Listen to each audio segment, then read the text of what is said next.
গরম, আর আমি হয়তো এই গরম সহ্য করতে না পাইলে আজকে মরে যাব। আর আজকে বাড়িতে থাকার কারণ আমার কাজের থেকে আজকে ছুটি, আর আমার কাজের থেকে ছুটিটা নেওয়াও জরুরি, নয়তো আমাকে পরের সপ্তাহে আর এই ছুটিটা দিবে না, ছুটিটা মাইরে দিবে। এই কারণে আমি আজকে বাড়িতে। আর এই গরমটা আমি সহ্য করতে একদম পারতেছি না, হয়তো আমি মরে যাব।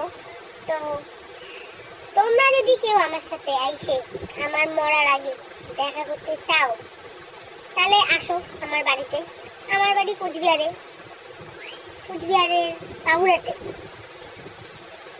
বাবুরহাটে আইসে খালি বললেই হবে ডট ডট ডট ডট।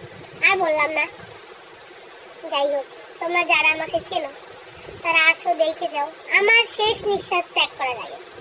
আমার খুব গরম লাগতেছে গাইস, এত গরম আর পারতেছি না। আমাকে কাজের ওইখান থেকে কিছু কিছু আমার সিনিয়র দাদারা বলছিল যে বুধবার দিন ছুটি নিস না, বুধবার খুব গরম, বৃহস্পতিবার থেকে সেই বৃষ্টি থাকবে, বৃহস্পতি আর শুক্রবার খুব বৃষ্টি থাকবে। এই হচ্ছে বৃষ্টির নমুনা, যেই কারণে আমি বুধবারের ছুটিটা না নিয়ে শুক্রবার নিয়েছিলাম। শুক্রবার এত সুন্দর বৃষ্টি হইতেছে যে আমার তো বাড়িতে থাকতে এখন আর ইচ্ছা করতেছে না। তাহলে আমি কি করব?